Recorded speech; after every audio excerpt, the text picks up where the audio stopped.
Hello, Angela. Hi, Sai. How are you? I am well, and yourself? I'm doing really well. Thank you so much for asking.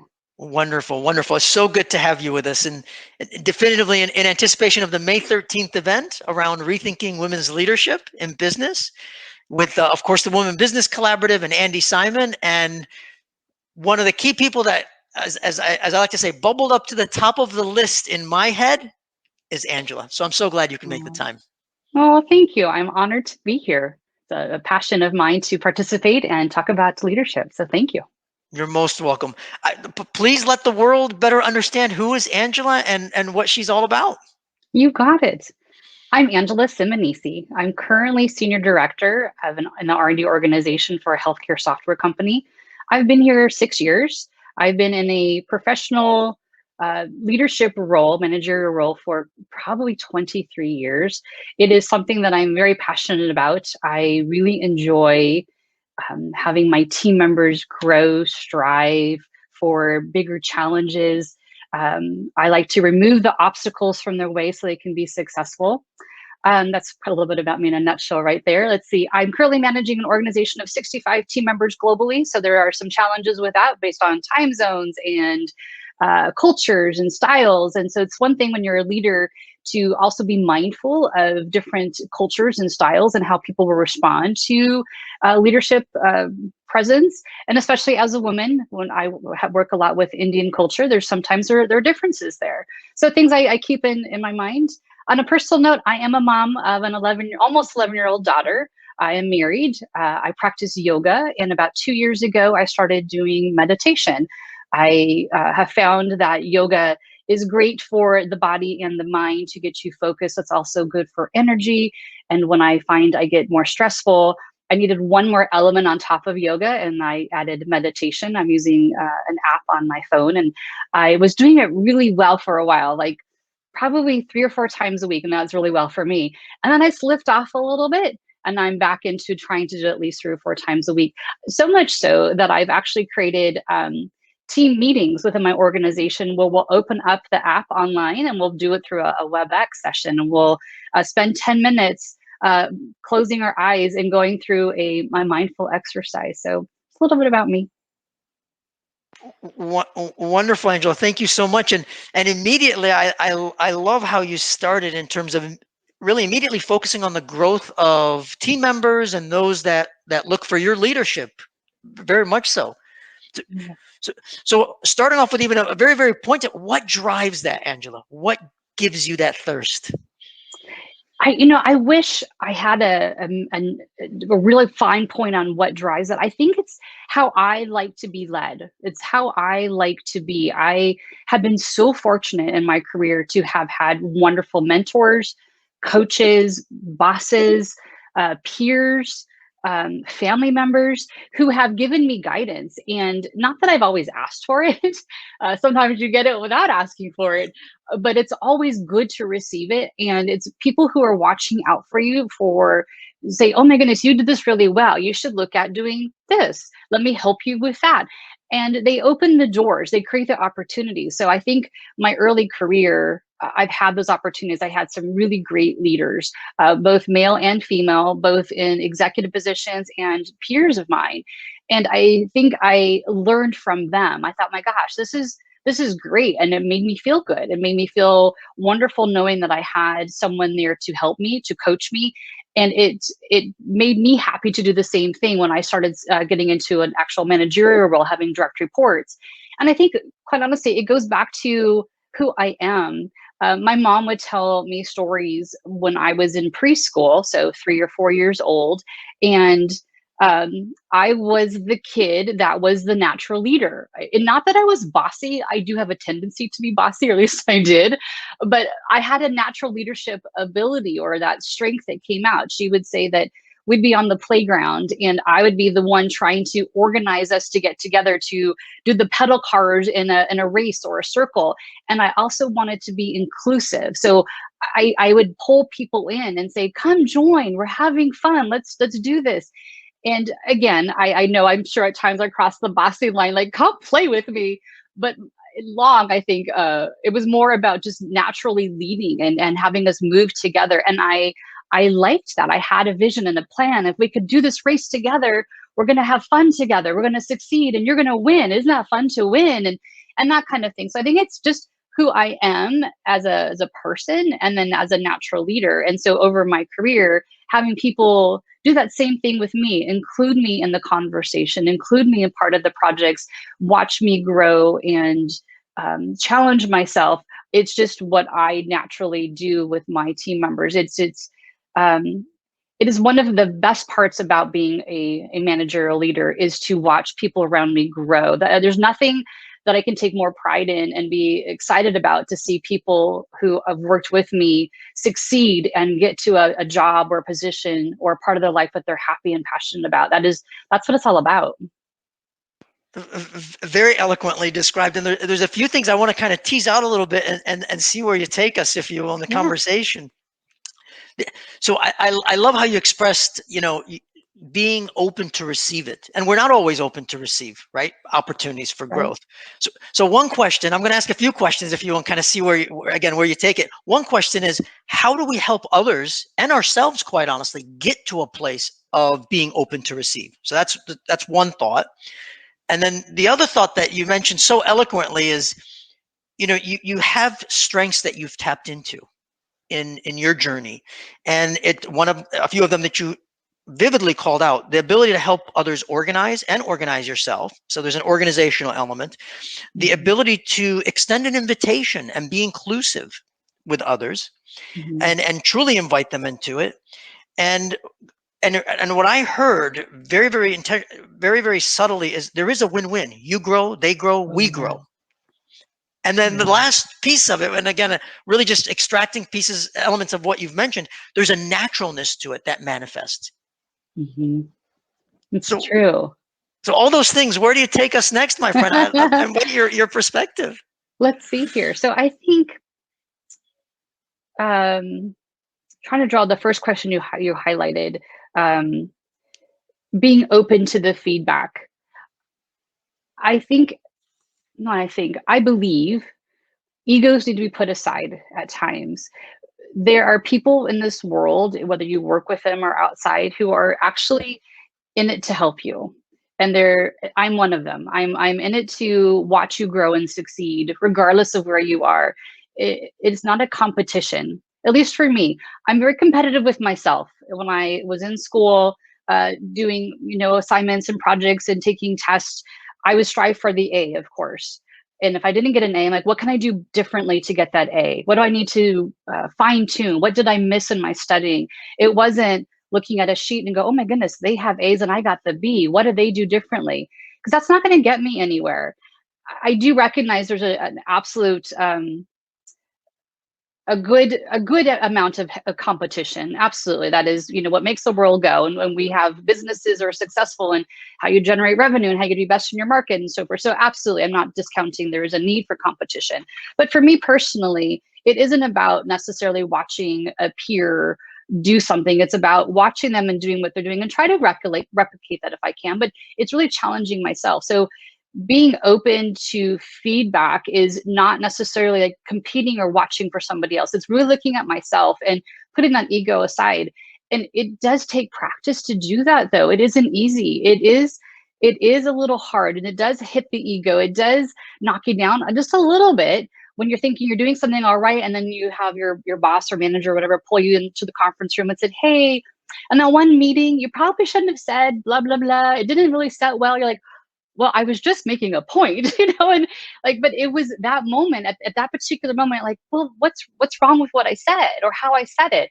And then you reflect, you're like, well, my goodness. Well, now putting myself in that person's shoes, I could see how my comment or how I responded or what I said wasn't always that moment most appropriate, or I could see how it would set somebody off.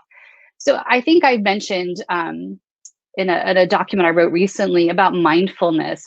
I think my whole life I've been aware. I've been aware of how to speak and be open to feedback and take it and adjust. But it's one thing to be aware, just I understand it, or I hear what you're saying. It's another thing to be mindful about it. And I don't think I use the term mindful in this type of element probably maybe 3 or 4 years ago, quite honestly, when I started doing some meditation.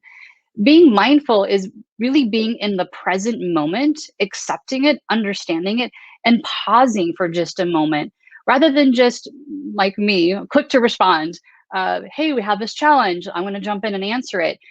And that's good sometimes, but there are also times I need to pause, be mindful of what I want to say and how I want to say it so that I am more inclusive of the conversation. If I come across and just right out the gate and direct and curt or maybe too challenging, it closes that door for inclusiveness and so forth. So I think kind of moving around here a little bit on your questions there, Sai, is that I think for me to be open to feedback allowed me to grow as a person, professionally and personally. I am a better mother because I've taken feedback, whether it was from my mom or my grandma or sister or whatnot. I've taken that feedback and I can adjust. Not all feedback you get is something you can take action on or is appropriate, but it's what they've observed of you. And I have to say, for people to go out of their way to give you feedback, that's a huge gift and you have to take it. You don't always have to apply it. You can always disagree with it. But I think over time you start to realize, oh, there might be some truth to this. And you need to open up and be ready for that. So I think a little bit about that. And then from a mindfulness perspective, it's that people aren't out to get you. I mean, there are probably some. I'm not going to say the world is perfect and Yeah. there's not people who are trying to sabotage others. I'm sure that exists. I have been very lucky that I don't think I've been in those situations. But I think being mindful of, you receive the feedback, and then as you're doing your days and you're having conversations, you're recalling that information, you pause, you're present, you think about it, and then you move forward. It just takes it to a whole nother level. So I guess, I hope I kind of covered some of Yep. the points you were No, covering there. all good things, all good things. I really appreciate the way you're describing the relationship between awareness and mindfulness. And one thing that I like to say sometimes is, okay, we can be aware, and I put a lot of emphasis on that word, but then the purpose of that awareness is what? And that becomes mindfulness at that point. And That's right. because if you're not going to do anything with it, That's right. yeah, yes, Exactly. I mean, I could be aware of what's going on around me, but if I'm not taking it in and applying it, then what point is it? And yes, again, someone who gave you feedback or coached you or guide you is in your best interest. They are looking out for you. So, not going to tell you something to make you go off and do something incorrectly. Again, I'm yeah, generalizing. I'm sure there's probably happens, but I'm just saying in general, that's what you look at it and recognize that it's all for your best interest. So kind of tying it back to when I started the conversation about watching team members around me grow and peers around me grow, and you said a win-win. Absolutely. Like as I see other people get to succeed and having participated in their success, that's fun. I mean, it's really exciting to see, but it also allows me to grow. If I'm able to coach better and guide and mentor differently, I'm helping myself grow and be better and take different opportunities.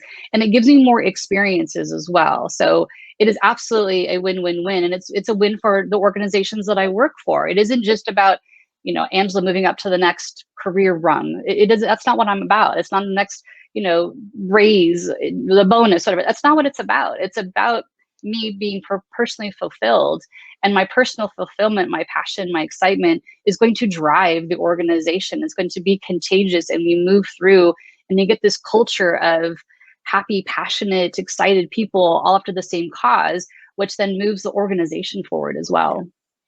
tremendous. And I have to say, you must be a mind reader as well, because you're literally reading my notes. The undertone, respectfully, the undertone is exactly what you're describing around the win-win versus lose-lose or a win-lose.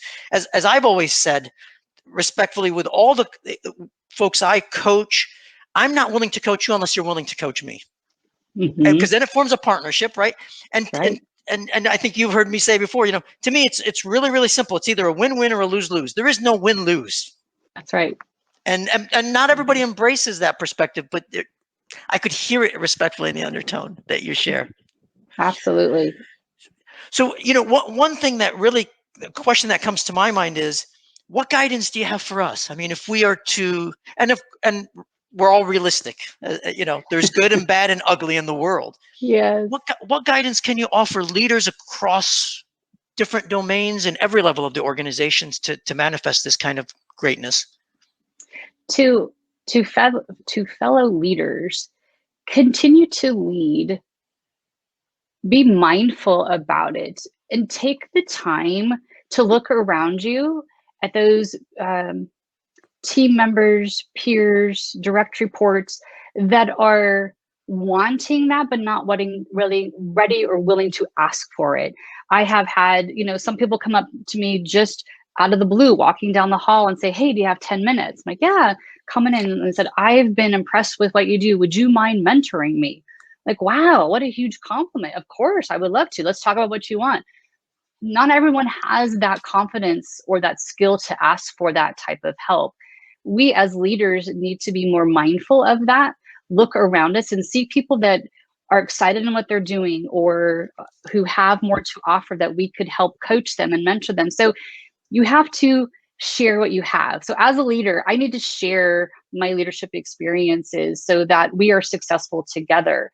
So I think as leaders together, if we are more mindful of us around us together, leading together, but sharing our experiences with our other team members, peers, direct reports, and whatnot, we're going to go further together. It isn't about me being successful. It's about us being successful together. I could cross that finish line, but if I left everyone behind me, like what fun is that? We need to come together. So I don't know. I think from a word of advice or what I would like to see other leaders is share your experiences, be open and mindful to what you have to offer, coach and mentor informally or formally, be aware of your leadership style as well.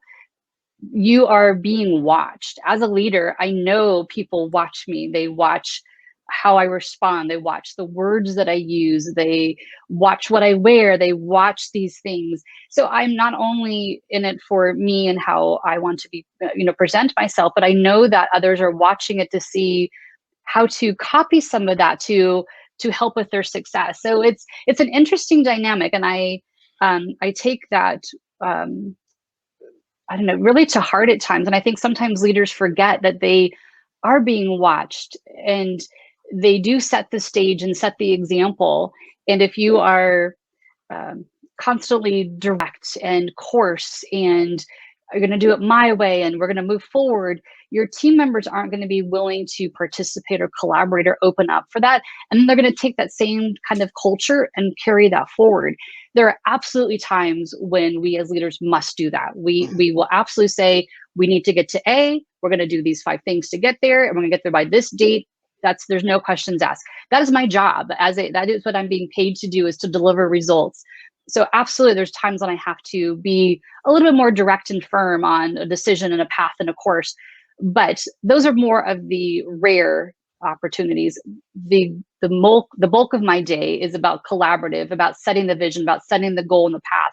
So as a leader, I want people to see my behavior and copy that type of behavior, that inclusive, collaborative discussion to get us there together. So that would be my words of advice for leaders. And then for those that I mentioned maybe struggle at times, reach out. If you want to grow your career, if you want to move in a different direction, change jobs, you put your ego aside and reach out and find someone in your organization, a friend, anybody to help with those discussions. I have had the fortunate opportunity 2 times in my career to hire professional coaches for me.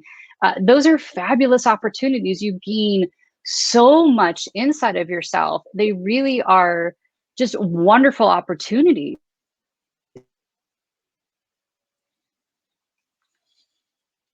Those that offer some of those opportunities just to listen to things, join in on those. So if you're not in a quote unquote leadership role,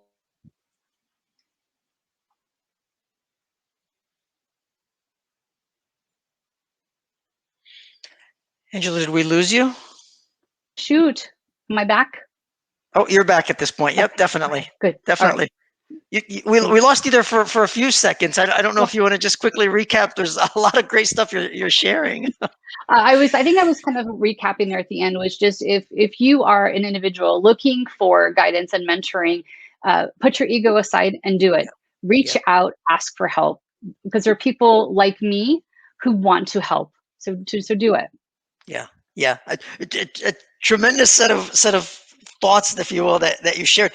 Again, I want to kind of tease out a little bit, if you will. Again, just sort of, we don't want to lose the goodness all around, respectfully. Going from awareness to mindfulness to intentionality. I think that was so Hmm. powerful in terms of really helping leaders manifest what's possible with Hmm. their teams, their organization.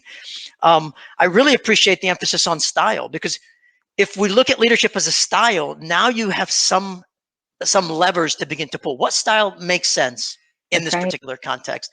A lot of leaders struggle with just that notion of style. What style should I use? Well, Yep. you know, that's very, very key.